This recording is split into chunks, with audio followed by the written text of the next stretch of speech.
के धरती टीवी जी नशरियात में भलीकार चऊं था। अॼु जेका समूरी सूरतहाल आहे सभिनी जूं नज़रूं जेके आहिनि उहे पहिरियां हुयूं क़ौमी असेंबली ते, उते जेका अॼु वोटिंग थियणी हुई अदम एतमाद वारी रिथ ते गॾियल अपोज़िशन जे तरफ़ां जेका रिथ जमा कराई वज़ीर आज़म ख़िलाफ़, त उनजो नतीजो छा पियो अचे ऐं ख़ान साहब मुसलसिल चई रहियो त आऊं क़ौम खे सरप्राइज़ ॾींदसि ऐं सरप्राइज़ अॼु इहो निकितो जो जेको इजलास आहे ऐं जेका अदम एतमाद वारी रिथ आहे उनखे गैर मुल्की साज़िश करार ॾेई डिप्टी स्पीकर जेको आहे रूलिंग दौरान रद्द करे छॾियो। उनखां पोइ इजलास मुलतवी कयो वियो ऐं वज़ीर आज़म इमरान ख़ान साहब जी तजवीज़ ते सदर आरिफ अलवी साहब क़ौमी असेंबली खे टोड़े छॾियो। उनखां पोइ बि मुख़ालिफ़ धुर जा जेके अॻवान आहिनि, मेंबर आहिनि, उहे उते मौजूदु रहिया। अयाज़ सादिक साहब खे स्पीकर जूं ज़िम्मेवारियूं अदा करणियूं पियूं ऐं जेका उते वोटिंग थी उनमें 197 मेंबरनि जेको आहे ख़ान साहब जे ख़िलाफ़ वोट ॾिनो। हीअ समूरी सूरतहाल आहे, अव्हांजे इल्म में आहे ऐं जेका सूरतहाल पैदा थी आहे, मुल्क में जेका गैर यकीनी वारी सूरतहाल पैदा थी आहे, जेको आइनी बहरान पैदा थियो आहे, उन ते असीं मुसलसल सुबुह खां वठी ॻाल्हि ॿोल करे रहिया आहियूं ऐं हाणे सभिनी जूं नज़रूं आहिनि सुप्रीम कोर्ट ऑफ पाकिस्तान आहे, जंहिंजो इजलास ॿुधाए पियो त कार्रवाई जेका आहे सा शुरू थी चुकी आहे। सुप्रीम कोर्ट बार एसोसिएशन जे तरफ़ां बि आइन शिकनी जेका थी आहे अॼु उन ख़िलाफ़ हिकिड़ी दरख़्वास्त दाख़िल कराई वई आहे सुप्रीम कोर्ट में। चीफ जस्टिस उमर अता बंदियाल साहब ऐं ॿिया जेके सीनियर जजिस आहिनि उहे मौजूदु आहिनि सुप्रीम कोर्ट में ऐं ॾिसणो इहो आहे त हाणे बाज़ाब्ता कार्रवाई कॾहिं थी थिए ऐं का रूलिंग थी अचे, को मुकमल फ़ैसिलो थो अचे, उनजो सभिनी खे इंतज़ारु आहे। पर नसीर मेमून साहब असां सां टेलीफोन लाइन ते मौजूदु आहिनि, उन सां बि ॻाल्हि ॿोल कंदासीं। तमामु घणी महिरबानी नसीर मेमून साहब, असांखे टाइम ॾिनो। कीअं पिया ॾिसो अॼु जी तारीख़ जेका आहे 3 अप्रैल, उनखे पाकिस्तानी तारीख़ में कीअं यादि रखियो वेंदो आहे जेको अमल कयो आहे पीटीआई जी हुकूमत? पाकिस्तान जी पार्लियामेंट ऐं डेमोक्रेसी जे लाइ हिकिड़ो डार्क डे आहे, हिन में त कोई शक कोन्हे को। ऐं एतिरा पासान अॼु हिन मामले ते ॻाल्हाइण जा। हींअर जीअं ते मामिलो अदालत त वञे पियो, काफ़ी शयूं अञा चिटियूं थींदियूं, पर जंहिं तरह हिननि हिकिड़ो राताओ ऐं डेमोक्रेटिक प्रोसेस ते मुंहिंजो हिन में इंट्रेस्ट कोन्हे त हुकूमत केरु थो करे। मां त हुन डेमोक्रेटिक ऐं कॉन्स्टिट्यूशनल प्रोसेस जी ॻाल्हि थो करियां जंहिं ते रियासतूं हलंदियूं आहिनि, उन सॼे प्रोसेस खे जंहिं तरह हिन राताओ हयो। मिसाल के तौर जेको डिप्टी स्पीकर साहब हिकिड़ी सिंपल स्टेटमेंट ते फ़ैसिलो ॾेई छॾियो। अॼु इहो आर्टिकल 5 एजेंडा ते न हुयो, डिबेट जो पार्टी न हुयो, उहो ओचितो विच आंदो हुयो। अच्छा, हिकिड़े वज़ीर साहब उते हिकिड़ी स्टेटमेंट ॾिनी, न हुनजी वेरिफिकेशन कराई वई, न हुन खां हुनजे बारे में को सुवाल पुछियो वियो, हिकदमि सां हुनखे रद्द करे ऐं हिकिड़ो तमाशो अहिड़ो शुरू करे वियो आहे। ऐं तमाशो हुन खां वॾो शुरू हाणे थींदो जो हीउ मामिलो एसि ताईं न आहे त हिकु हुकूमत ईंदी ऐं ॿी वेंदी। हीउ जंहिं तरह अमेरिका ऐं लेटर वारो मामिलो आहे, तव्हां कनेक्ट करियो। कल्ह जनरल बाजवा खे पूरी स्पीच करणी पई ऐं रूस ऐं अमेरिका जे जेके तालुकातनि उनखे वाज़े करणो पियो त असां हुनजे बारे में ईअं नथा सोचूं जेको वज़ीर आज़म तकरीरूं कंदो थो अचे। हुन लिटरली हिकिड़ो डैमेज कंट्रोल करण जी कोशिशि कई। ऐं अॼु जॾहिं ख़ान साहब जी पंहिंजे अॻूणनि पार्लियामेंट मेंबर खे ख़िताब कंदे जॾहिं इहो चयो आहे त इहो ख़त,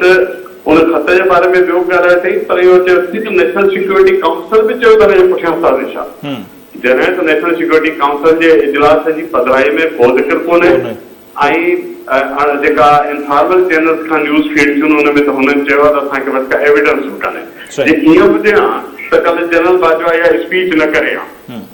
तंहिं करे मूंखे लॻे थो त हीउ मामिलो अञा ख़राब थींदो। हीअ सॼी स्टेट जा जेके डिप्लोमेटिक डैमेज पियो थिए, हिकिड़ो पॉलिटिकल डैमेज त थिए पियो, पर स्टेट जो इंटरनेशनल कम्युनिटी जे अंदरि हिकिड़ो वॾो सीवियर डिप्लोमेटिक डैमेज पियो थिए। इन जी कास्ट वॾी हूंदी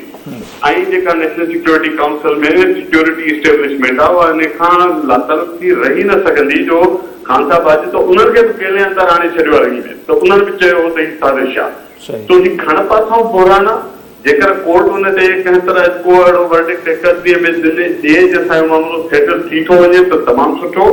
अदरवाइज़ ही क्राइसिस ॾाढो ख़राब साबित थी सघे थो मुल्क लाइ। अच्छा नसीर साहब, असांजी जेको मुख़्तलिफ़ आइनी ऐं क़ानूनी पंहिंजो एक्सपर्ट सां गुफ़्तगू थी पए,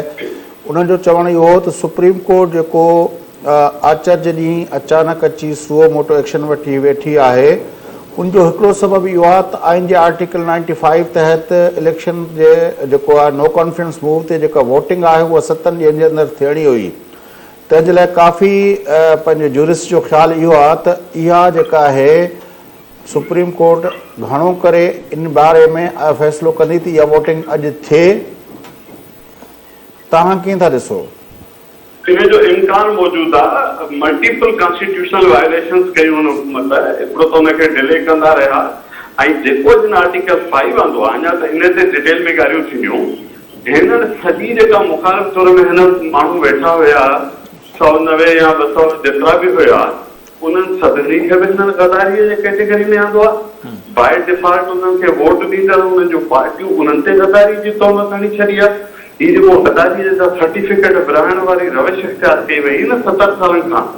उहो कार्ड हाणे हिकिड़नि अहिड़नि माण्हुनि जे हथनि में चढ़ी वियो आहे जिन खे इहो अहसास ई कोन्हे त हू केॾी वॾी ॻाल्हि कीअं करे रहिया आहिनि तव्हां इलेक्टेड पार्लियामेंट जे 200 मेंबरनि ते गद्दारी जी तोहमत हणी छॾी इट्स नॉट अ जोक त कोर्ट खे इहे सभु शयूं ॾिसणियूं पवंदियूं ऐं हिन ते काउंटर पिटिशन बि थी सघे थी त हू त हेल्थ हिकिड़ो डिप्टी स्पीकर हिकिड़ी स्टेटमेंट ते वेही फतवा ॾेई छॾे वो तो जवाब में कॉन्स्टिट्यूशनल वायलेशन ते आर्टिकल 6 जो ॻाल्हियूं निकिरंदियूं पर प्रैक्टिकली स्पीकिंग पाकिस्तान एक न्यूक्लियर स्टेट आहे ऐं उन न्यूक्लियर स्टेट जे अंदरि जेको अॼु जेको तमाशो थियो आहे उन तमाशे तहत प्रैक्टिकल पोजीशन इहा आहे त पार्लियामेंट जे अंदरि क़ौमी असेंबली जे 198 मेंबरनि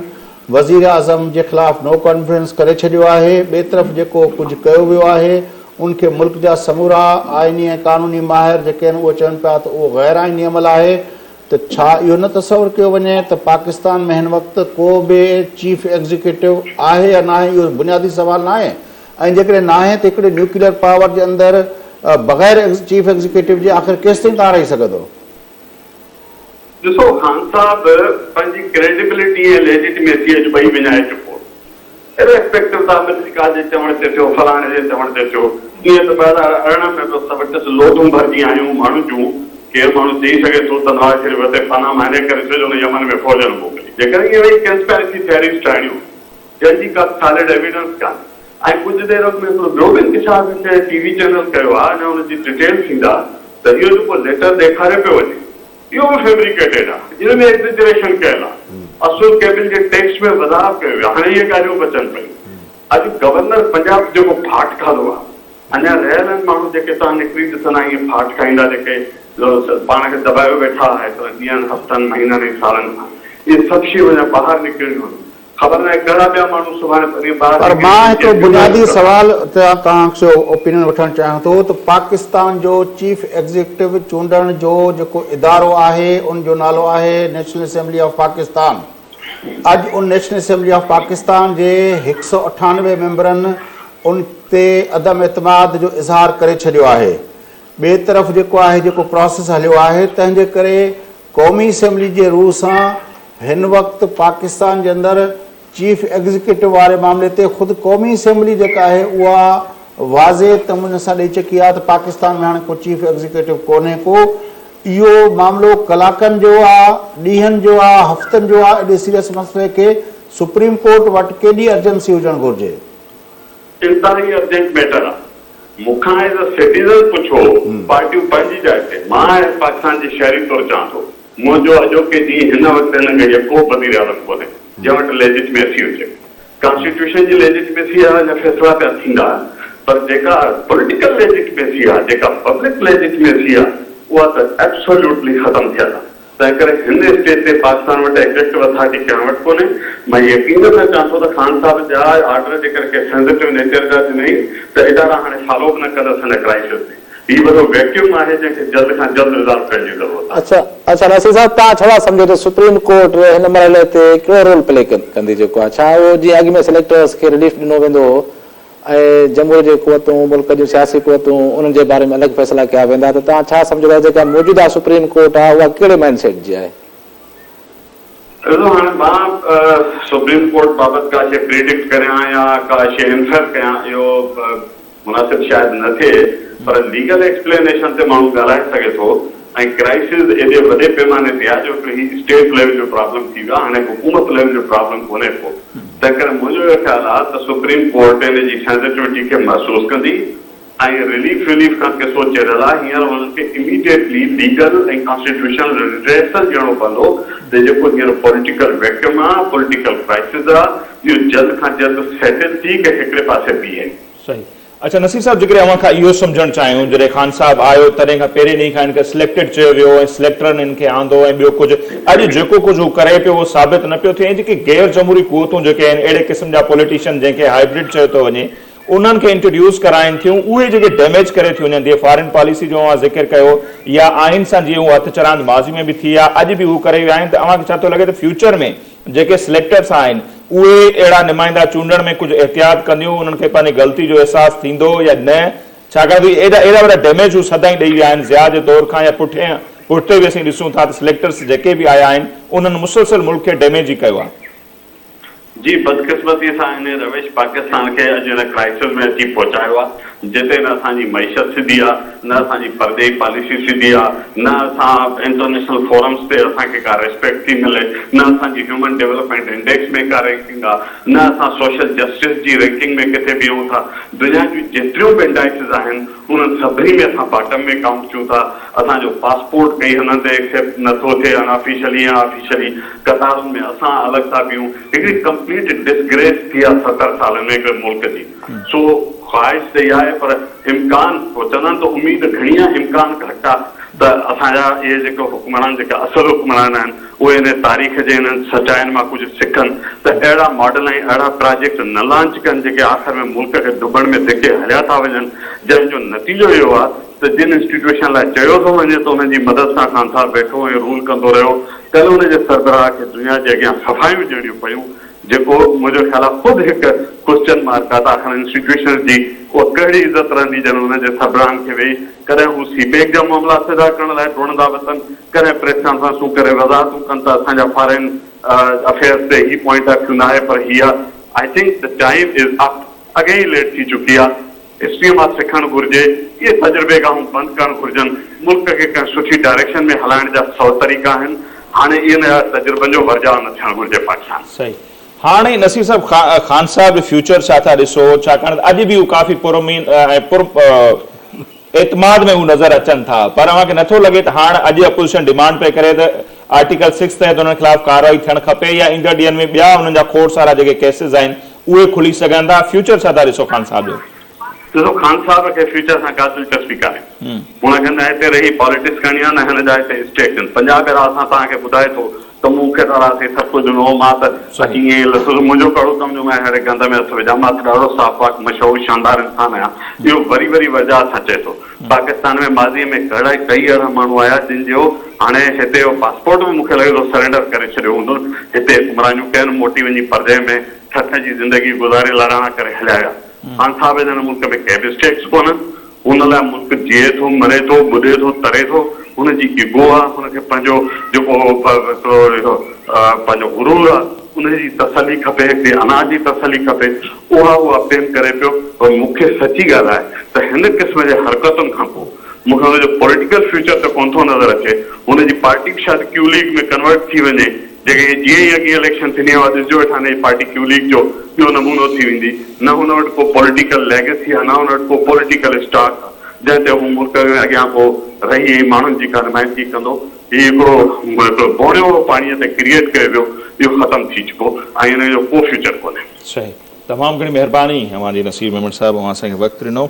सो नसीर मेमन साहब जी ॻाल्हि अवांजे साम्हूं आहे साॻियो सुवालु जेकॾहिं ज़ई साहब अवां खां कयां त जॾहिं बि अहिड़े क़िस्म जा माण्हू जेके आंदा थियनि जंहिंजो सियासत सां को तालुक़ु नथो हुजे उहे मुसलसल मुल्क खे डैमेज नुक़सान ई रसाईंदा रहनि था त उनखां पोइ सुवालु इहो त जेके आणींदड़ आहिनि उन्हनि खे कॾहिं इहो अहसासु हींअर थींदो हूंदो अव्हांजे ख़्याल में या अॻु में थियो आहे या थियणु खपे या छा था सम्झो त अहिड़े क़िस्म जा माण्हू त सदाईं डैमेज ई करे विया आहिनि ज़ियाउल हक़ जे दौर या पुठिते असीं ॾिसूं या हीउ जेको तजुर्बो ख़ान साहब वारो रहियो सही ॻाल्हि आहे साईं त तव्हां ॾिसो साईं त जीअं जामी चांडी साहब अॻु में चयो त रियासत जो जेको बुनियादी स्ट्रक्चर आहे ऐं पार्लियामेंट निज़ाम जो जेसि ताईं असां उहो ठीकु नथा करियूं तेसि ताईं असां सही डायरेक्शन नथा वञी सघूं हा तजुर्बेगार बणिया पिया आहियूं छो त हिते पाकिस्तान में जेको आहे उहो असल में इक़्तिदार आला जी जंग आहे डोमिनेंसी आहे ऐं जेसि ताईं उहा ख़तमु नथी थिए रियासतुनि खे जेको आहे ख़ुदि मुख़्तियार नथो बणायो वञे ऐं उनजा हक़ तस्लीम नथा कया वञनि ऐं पार्लियामेंट खे मज़बूत नथो कयो वञे तेसि परॾेही पॉलिसी जेका आहे उहा पार्लियामेंट जी जेको आहे नथी ॾिनी वञे उनजे दस्तरस में ऐं जेके बि फ़ैसिला आहिनि परॾेही पॉलिसी जा ॿिया सभु पार्लियामेंट में नथा थियनि तेसि ताईं जेको आहे हीअ म्यूज़िकल चेयर हलंदी रहंदी जेको आहे ऐं अॻिते हली कुझु दॿाउ खां पोइ जेको आहे इस्टेब्लिशमेंट जा जेके ॿियूं ताक़तूं आहिनि उहे पोइ हिते हटी थी वञनि ऐं वरी सियासी हुकूमतूं मुल्क में क़ाइमु कनि थियूं, पर उहो उन दौरान वरी ताज़ा दम थी वरी मैदान ते लहनि थियूं, वरी हिकु नई टीम वठी थी अचनि, वरी उनखे विहारनि थियूं। उनजे लाइ हिकिड़ो वॾो जेको आहे प्रोमोशनल पैकेज ॾिनो थो वञे, पर उन अॻिते वधायो थो वञे ऐं उनजी मीडिया में हिकिड़ी नई जेको आहे उनजी प्रमोशन कई थी वञे। सभु ॿुधायो थो वञे त हीअ हींअर जीअं इमरान ख़ान खे पालियो वियो 23 सालनि लाइ ऐं उनखां पोइ जेको आहे हिकिड़ी नई टीम जेको आहे वरी मैदान ते खणी आया, जीअं काफ लीग खे इस्तेमालु कयो वियो त उनखां पोइ हिनखे मैदान ते आंदो वियो। त इहा हिकिड़ी जेका इक़्तिदार जी रसाकशी आहे, जंग आहे, जेको वेड़ आहे, उहा जेको हिन मुल्क में हलंदी पई अचे हेसि ताईं 74 सालनि खां जेको आहे। ऐं ॿियूं जेके रियासतूं आहिनि तव्हां दुनिया में ॾिसो था त इवन जेके अरब रिजीम्स आहिनि उते आहे बादशाहत पर सिस्टम तहत कमु हले थो, या उन्हनि पंहिंजे माण्हुनि जा जेके मसइला आहिनि उहे एतिरे हद ते हल करे छॾिया आहिनि जो माण्हुनि खे उथण जी सलाहियत या नथा ॾियनि या वरी हुनखे ज़रूरत नथी महसूसु थिए जेको आहे।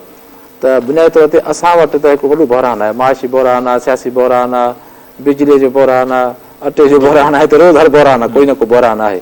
ऐं मां पाण इहो सोचींदो आहियां, हा सियासी बहिरान, मां पाण इहो सोचींदो आहियां त जेके माण्हू हिन रियासत खे डिज़ाइन कनि था, जेके हलाइनि था, जेके हुनजा सोल जेके इंटरप्राइज़र आहिनि उनखे निंड कीअं थी अचे हिन मुल्क में जेको आहे। ऐं माण्हू रस्तनि ते सुम्हिया पिया आहिनि, बेरोज़गारी आहे, बदहाली आहे, ऐं रोज़ तव्हां ॾिसो टीवी चैनल खोलियो या अख़बारूं ॾिसो त सिर्फ़ु माण्हू मरनि था बुख में, बदहाली में, ॿियनि मसइलनि में, ऐं माशरे में जेको आहे हिकिड़ी जंग जहिड़ी कैफ़ियत आहे जेको आहे। त इहो आख़िर केसि ताईं सिलसिलो हलंदो जेको आहे। रियासतूं हलंदियूं आहिनि हिकु तरीक़ेकार सां, उहो तरीक़ेकार सां ठाहियो नथो वञे ऐं नज़रिया ज़रूरत सदाईं हिते इस्तेमालु थिए थो। हाणे बि नज़रिया ज़रूरत उहो हिकिड़ो जेको आहे। त असां बि हुनजी वेट कयूं था, ॾिसूं त हिन बहिरान मां कॾहिं कॾहिं जेको आहे डिस्ट्रक्शन मां ऐं रियून्स मां जेके आहिनि उहे बि नयूं हिकिड़ियूं शयूं जनम वठंदियूं आहिनि, तहज़ीबूं जनम वठंदियूं आहिनि, पर असां त सदाईं ड्रा हूंदा, वरी उनखां वधीक ड्रा हूंदा जेको आहे, कॾहिं ठहण जी ॻाल्हि कयूं ई कोन था जेको आहे। उमेदूं आहिनि त सुठो निज़ाम अचे जेको आहे। फयाज़ साहब इथे शुरू में ज़िक्र कयो नाला पे पुछाद वावडा या ॿियनि जो कॾहिं मां मिसाल ॾिठो थी, अहिड़े क़िस्म जो जॾहिं माण्हू उन्हनि खे इंट्रोड्यूस करायो थो सियासत में, त जेको आम माण्हू आहे उन्हनि जो सियासत आहे केतिरो अरवाह खॼे थो, डेमोक्रेसी ते केतिरो असरु थिए थो, ऐं मायूसी केतिरी पखिड़िजे थी अहिड़े क़िस्म जे डिसीशन सां, या अहिड़े क़िस्म जा जेके माण्हू आहिनि उहे जॾहिं आंदा था वञनि सियासत में। ॾिसो जेका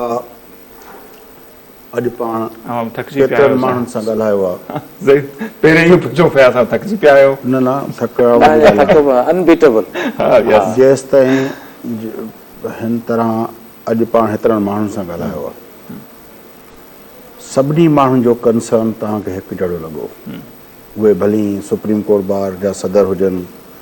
या जेको आहे मारूफ़ कानूनदान हुजनि, तजिज़िया निगार हुजनि, सीनियर सहाफ़ी हुजनि,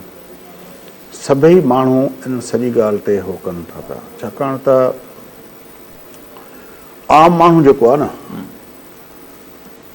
उहो बुनियादी तरह ते उनमें ॿ शयूं जेके आहिनि उहे पैट्रियाटिज़म जेको आहे उनमें कुटे कुटे भरियल हूंदो आहे। उनजो पंहिंजे वतन सां, पंहिंजे धरती सां, पंहिंजे उनजे एड्रेस सां, उन सां जेका मोहबत आहे उहा लाज़वाल हूंदी आहे। तंहिंजे करे ही तव्हां ॾिठो त अयूब जी मार्शल लॉ जे ख़िलाफ़ु एॾी सख़्तु मार्शल लॉ हुई, माण्हुनि मज़ामत कई। ज़िया जी मार्शल लॉ में माण्हुनि कोड़ा खाधा, जेलूं भरियूं, हर शइ कयूं, माण्हुनि जेको आहे मज़ामत कई। मुशरफ जी मार्शल लॉ हुई, माण्हुनि मज़ामत कई। तंहिंजे करे इहो हर दौर में तव्हांखे इहो ईंदो त माण्हू जेको आहे न उहो जॾहिं हिन तरह जूं हरकतूं थियनि थियूं, जेको माण्हुनि जी वॾी अक्सरियत आहे न उहा बाक़ाइदा हुनजे अंदरि मां हिकिड़ो आवाज़ु उथे थो ऐं उनखे हिकिड़ी नई एनर्जी मिले थी त उहो पंहिंजी रियासती जेको आहे पंहिंजो वक़ार ऐं हुनखे जेको आहे बहाल करण लाइ अॻिते निकिरी अचे। हाणे तव्हां ॾिसो न जेको मुशरफ जे आख़िरी ॾींहंनि में जॾहिं बेनज़ीर साहिबा आई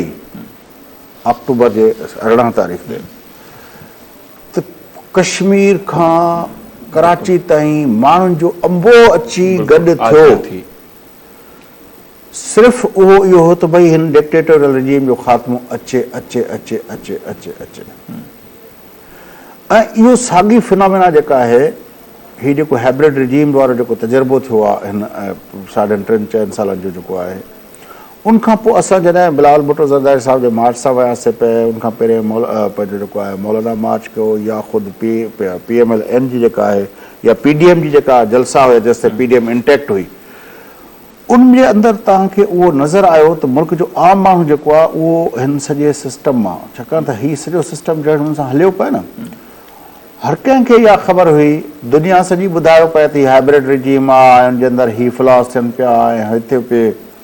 बोज़दार जे बारे में हर कंहिंखे ख़बर हुई त न आयल हिकिड़ो जेको आहे माण्हू विहारे छॾियो अथनि, ऐं उनखे भली तव्हां सभ खां सुप्रीम जेको आहे पंहिंजो चीफ मिनिस्टर चओ, वसीम अकरम प्लस चओ, जेको बि चओ,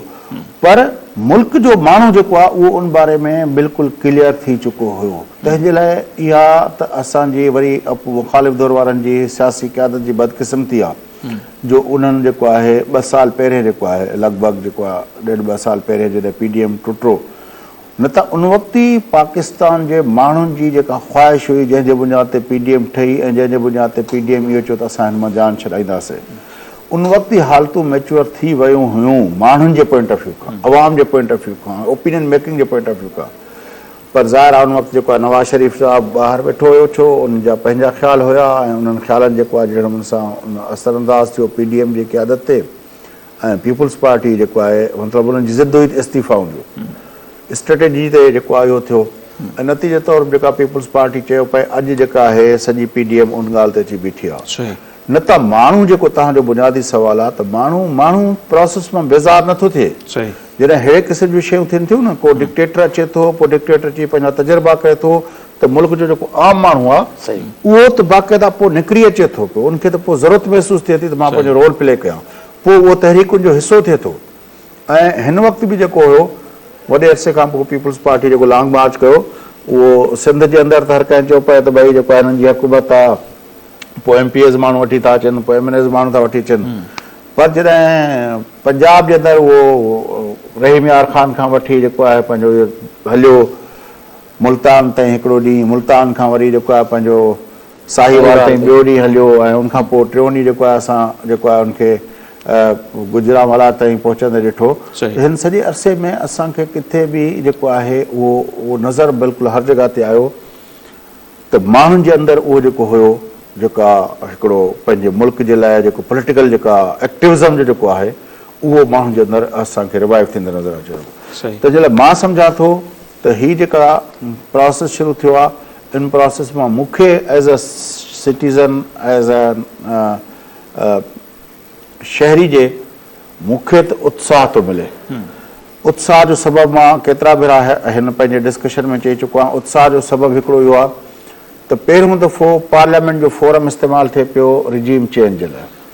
अॻे जॾहिं ब्रेक वठूं चवंदा त हेडलाइन ब्रेक जो वक़्तु बि थिए पियो, ऐं नाज़रीन हिते ॿुधाईंदा हलूं त सुप्रीम कोर्ट बार जा जेके सदर आहिनि एहसन भवन, उन्हनि जी दरख़्वास्त दाख़िल थी चुकी आहे सुप्रीम कोर्ट में। उहो डिमांड पिया कनि त असीं सुप्रीम कोर्ट में मौजूदु आहियूं ऐं असांजी दरख़्वास्त आहे आला अदलिया खे त अॼु ई इन मामले जी हेयरिंग थियणु खपे, अॼु ई उनजो फ़ैसिलो अचणु खपे। इहा सुप्रीम कोर्ट बार जी बि डिमांड आहे ऐं गॾियल अपोज़िशन जेका पिटीशन आहे उन्हनि जी बि इहा डिमांड आहे। गॾोगॾु मियां नवाज़ शरीफ़ जो बि बयानु अची वियो आहे त इक़्तिदार जे नशे में चूर जेको आहे हिकिड़ो जनूनी जेको शख़्स आहे, उन आइन ऐं कानून ते संगीन वार कयो आहे, उन ते ऐं जेके संदसि साथारी आहिनि उन ते आर्टिकल 6 लागू थियणु खपे। मियां नवाज़ शरीफ़ साहिब जो इहो बयानु अचे पियो ऐं पाण वधीक उन ते ॻाल्हि ॿोल कंदासीं, पर हेडलाइन जो वक़्तु थिए पियो, न्यूज़ बुलेटिन जो वक़्तु थिए पियो। हिते वठंदासीं असीं मुख़्तसिर ब्रेक।